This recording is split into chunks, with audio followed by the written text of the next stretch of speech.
साथ संगत जी, प्यार से कहिए धन निरंकार जी। ये जो आज निरंकारी मिशन का जो मुख्य उद्देश्य है कि हर मानव प्राणी प्रभु परमात्मा को जाने और जान करके भक्ति करे। क्योंकि साथ संगत जब निरंकार को जान करके भक्ति होती है तो साथ संगत भक्ति में प्यार इस परमात्मा के प्रति हमारे हृदय में और अधिक होता है। फिर वो कहीं किसी भी प्रकार से कभी भी डोलायमान नहीं होता। इसीलिए युगों युगों से महापुरुष संतजन पीर पैगंबर जितने भी हुए वो भी गुरुओं के शरण में गए और हमेशा ये संदेश देते हुए दिखाई दिए। जैसे कि श्रीमद् भागवत गीता में भी बात मिलती है कि एवं ज्ञात्वा कर्तम कृम कर्म पूर्वैरपि मुमुक्षुभिः कुरु कर्मेव तस्मात्त्वं पूर्वैः पूर्वतरम कृतम। कि हे अर्जुन, पहले मुक्त होने वाले अर्थात जिनके अंदर मुक्ति की आकांक्षा थी, जो मुक्त होना चाहते थे, वो पूर्वज भी पहले इस प्रकार भली भांति इस प्रभु परमात्मा को जान करके तब कर्म किए। इसलिए हे अर्जुन, तू भी अपने पूर्वजों के द्वारा किए हुए कर्म को ही कर। अर्थात कि जो पहले जो मुक्त हुए वो भी इस प्रभु परमात्मा को जान करके ही मुक्त हुए। वही संदेश भगवान श्री कृष्ण अर्जुन को दिए और वही संदेश साथ संगत हर युग में आज ये मिशन भी वही संदेश दे रहा है कि इस प्रभु परमात्मा को पहले जान लें तब भक्ति करें। जैसा कि पवित्र अवतार वाणी में बात आई है कि बिना ज्ञान के कर्म कमाना बिन मालिक मजदूरी है, उल्टे पथ जो राही चलता बढ़ती जाती दूरी है। कि अगर काम किया जाए और मालिक का पता ही न हो तो उसकी मजदूरी उसका मेहनताना कौन देगा। तो इसी तरह साथ संगत अगर इस निरंकार प्रभु परमात्मा का जिसकी हम पूजा इबादत भक्ति कर रहे हैं, अगर उसकी जानकारी है, उसका दीदार हो रहा है, इसका दर्शन हो रहा है, तो साथ संगत भक्ति हमारी सफल होती है। क्योंकि कहा भी गया है कि जाने बिन नहीं हुई प्रतीति, बिन प्रतीति नहीं हुए प्रीति, प्रीत बिना नहीं भक्ति दृढ़ाई, जिमी खगेश जल कै चिकनाई। कि जब तक प्रभु परमात्मा का दर्शन न हो तब तक विश्वास नहीं होता और बगैर विश्वास के प्रेम नहीं होता और बगैर प्रेम के भक्ति हमारी दृढ़ नहीं होती, मुकम्मल नहीं होती। आप जानते हैं कि भगवान कृष्ण के ऊपर विश्वास नहीं हुआ अर्जुन को। जब अर्जुन को ये बार बार कहा प्रभु ने कि इस योग को मैंने सर्वप्रथम सूर्य के प्रति कहा, फिर भी सासंगत विश्वास नहीं हुआ। उनके मन में यही थी कि ये तो साथी हैं, इतने बरस का साथ है। तो उन्होंने कहा कि हे प्रभु, अपरम जन्म भवतु परम जन्म विवस्वतः कथमेत द्विजान्याम तमादो प्रोक्तवानी थी। कि हे प्रभु, आपका जन्म तो अब है, आधुनिक है, अभी है का है, और सूर्य का जन्म तो बहुत पुराना है। तो मैं कैसे ये विश्वास करूं, कैसे ये मानूं कि आपने इस ज्ञान को सूर्य के प्रति कहा था। तब सासंगत वहाँ भगवान को कहना पड़ा कि हे अर्जुन, तेरे और मेरे बहुत से जन्म हो चुके, बहुनी में वैतानी जन्मानी कर्माणी तवचा अर्जुना। कि हे अर्जुन, तेरे और मेरे बहुत जन्म हो चुके, पर तुझ में और मुझ में यही फर्क है कि तू जो पिछले जन्म में जो कुछ हुआ उसे तू नहीं जानता है और मैं भली भांति जानता हूँ, क्योंकि मैं अजन्मा हूँ, सभी भूत प्राणियों का ईश्वर हूँ, सर्वज्ञ हूँ, मालिक हूँ इस सृष्टि का। इसलिए मुझे पता है और तुझे पता नहीं है। और जो मुझे जान जाता है वो भी कर्मों के बंधन से नहीं बनता है, वो मेरी ही तरह ही सात्संगत मुझ में समाहित हो जाता है। फिर सात्संगत आप देखे कि जब अर्जुन को ज्ञान मिला तो वही अर्जुन के श्रीमुख से निकलता है कि त्वमाधिदेवा पुरुषा पुराणस्वत्वमस्व विश्वस्य परम निदानम, कि हे प्रभु आप ही सबसे आदि पुरुष हैं, आप ही सबसे आपसे श्रेष्ठ कोई नहीं है। तो कहाँ एक और जो वाणी में आवाज़ आ रही थी कि आपका जन्म तो अब है और सूर्य का जन्म तो पुराना, और वहीं सात्संगत जहाँ ज्ञान मिला, वो निगाह मिली, वो दृष्टि मिली, जब ये समझ आ गई तब सात्संगत उसी मुख से निकला, उसी इंसान के लिए, उसी शरीर के लिए कि हे प्रभु आपका जन्म तो आप तो पुराने हैं, आपसे पहले कोई था ही नहीं। तो सात्संगत ये विश्वास ये तभी हुआ जब सात्संगत की दिव्य दृष्टि मिली। ठीक इसी तरह सात्संगत हम भी अज्ञानता में जीवन हमारा बीत रहा था, क्या करना चाहिए क्या नहीं करना चाहिए ये निर्णय नहीं हो पा रहा था। सदैव संकीर्ण विचारधाराओं में ही जीवन उलझा हुआ था। ये तो सद्गुरु की कृपा हुई कि आज सात्संगत इन्होंने रहमत की कि वो ज्ञान मिला। आज ये ज्ञान का ही असर है, सद्गुरु माता सुदीक्षा जी की ही कृपा है कि आज ये सारे संत महापुरुष संकीर्ण विचारधाराओं से ऊपर उठ करके एक मानवता में एक प्यार भरा एक मिलवर्तन का भाव लेकर के सदैव हृदय में यह जीवन जी रहे हैं और सदैव इस प्रभु परमात्मा से यही अरदास करते हैं कि हे प्रभु इसी तरह यह मेरा जीवन जो है कभी भी कहीं भी किसी भी ओर से तेरी ओर से कहीं और कहीं मन ये ना जाए, क्योंकि जैसे ही सात्संगत इस निरंकार से हृदय जब हटता है तभी सात्संगत दुख का कारण बनता है। और ये हटता तभी है जब सात्संगत आप जैसे संतों के श्री चरणों से जब हम दूर हो पाते हैं। जैसे आपकी संगत होती है, आपका साथ मिलता है, आपके दर्शन मिलते हैं, आपके विचार श्रवण करने को मिलता है, आप संतों श्री के चरण धूलि जीवन में मिलती है, तो सात्संगत ये जो निरंकार रूपी जो वृक्ष है इसकी जड़ हमारे हृदय में और मजबूत होता चला जाता है। क्योंकि जितना बड़ा वृक्ष होता है उतनी ही उसकी जड़ें भी मजबूत होती हैं। तो आज वो वृक्ष फिर सात्संगत तेज हवा ही क्यों न चले, फिर भी वो सात्संगत टिका ही रहता है, उन हवाओं का कोई असर नहीं पड़ता, क्योंकि उसकी जड़ उतनी ही मजबूत है जितना वो विशाल है।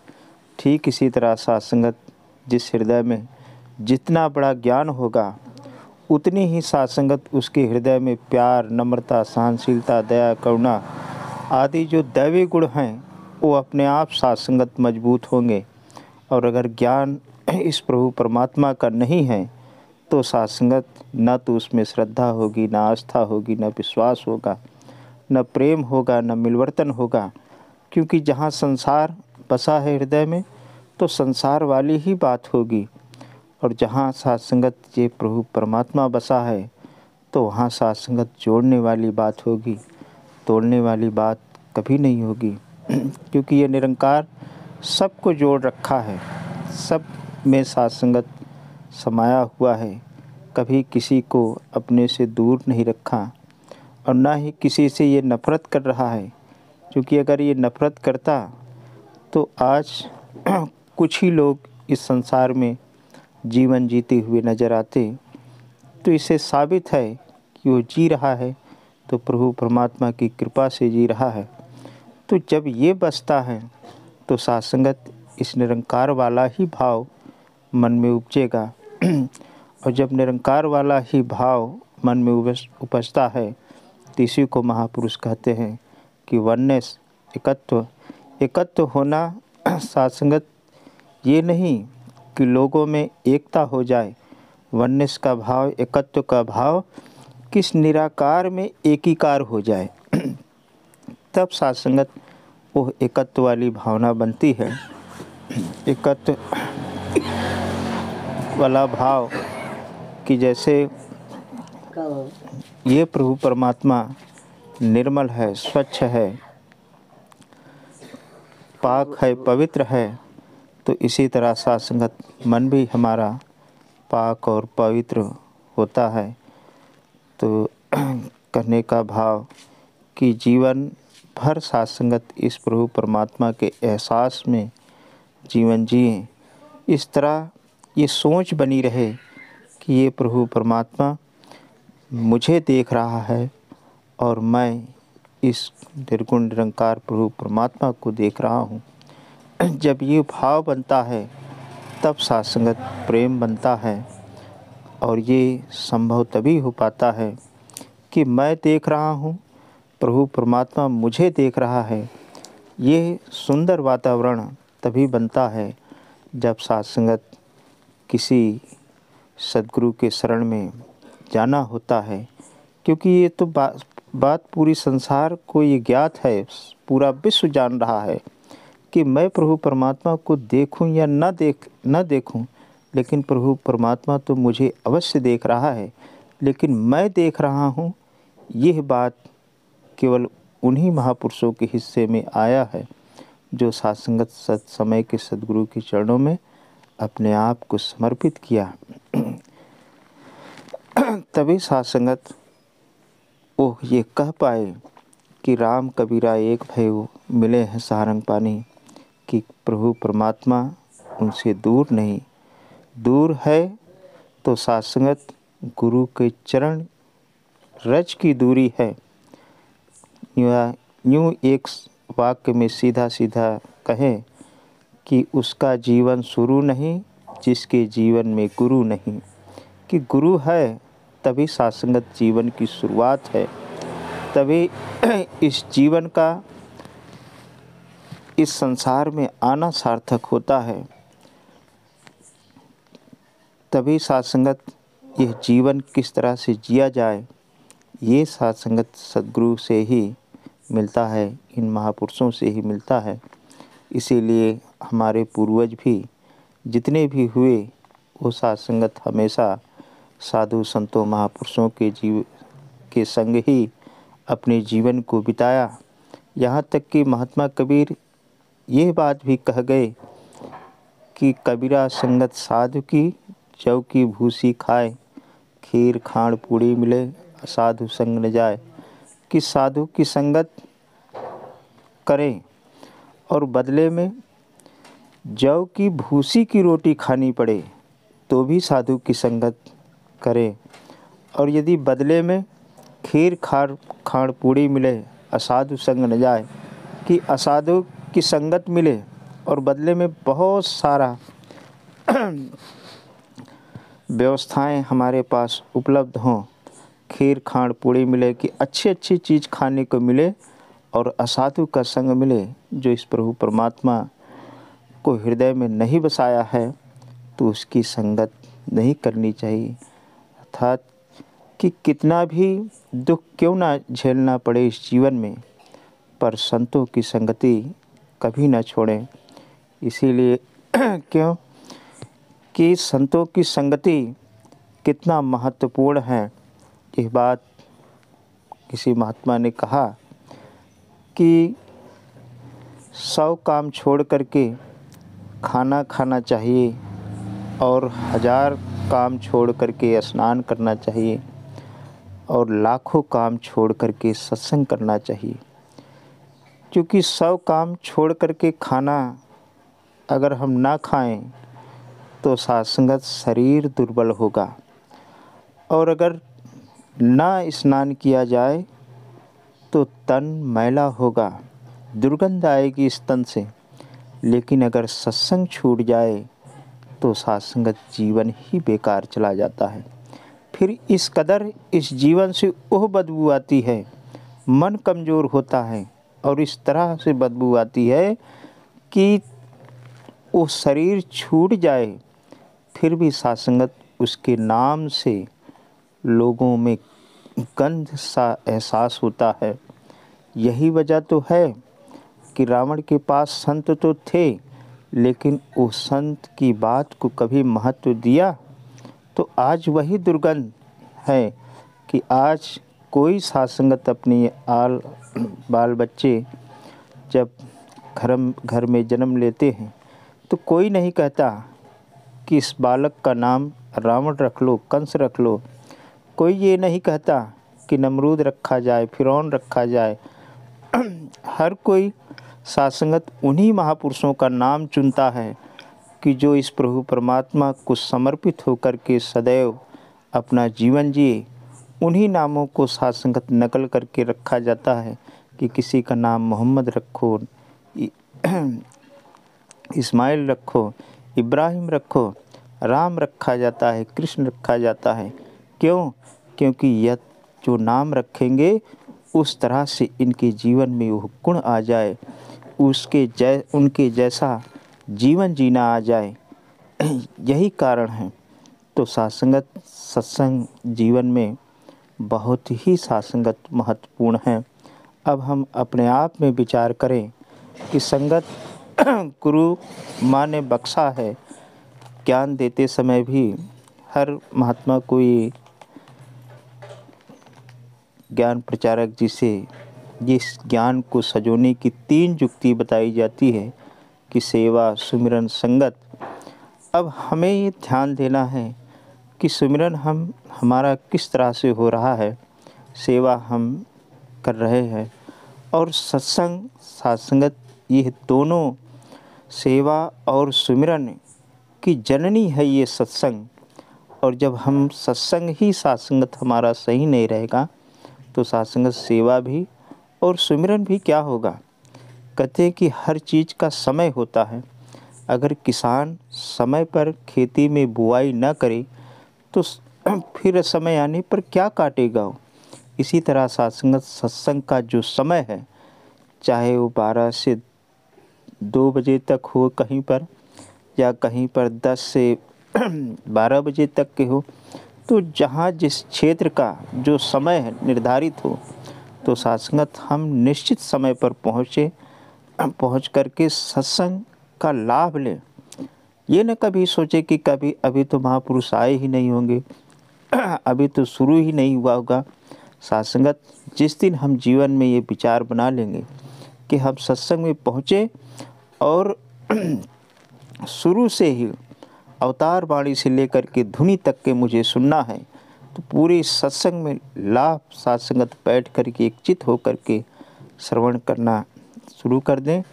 तो सत्संगत जब ये सत्संग कायदे से होगा, एक अनुशासन में जीवन में जब अंगीकार होगा, तो सत्संगत सुमिरन और सेवा अपने आप ये भाव हृदय में जागता है।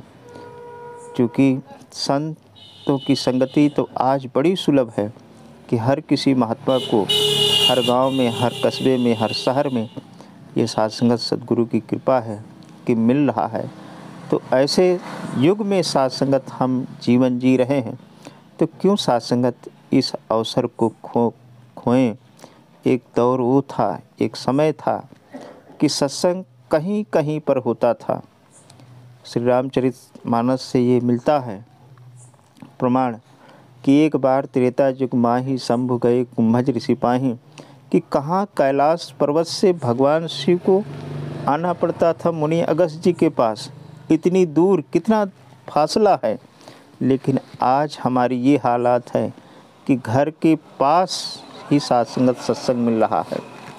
तो हम क्यों साथ संगत चूके। तो आओ साथ संगत, कृपा करो कि सत्संग, आपकी संगति, आपका एहसास कभी जीवन में कहीं भी किसी प्रकार से चूक ना हो पाए, क्योंकि आप हैं तो ये निरंकार सदैव याद है। और जब निरंकार याद रहता है तो कभी सात्संगत जीवन में, कहीं भी सात्संगत अंधकार में जा नहीं पाता। सदैव आपकी ही रोशनी में यह जीवन जीना है। इन्हीं कामनाओं से दास प्यार और सत्कार भरा धन।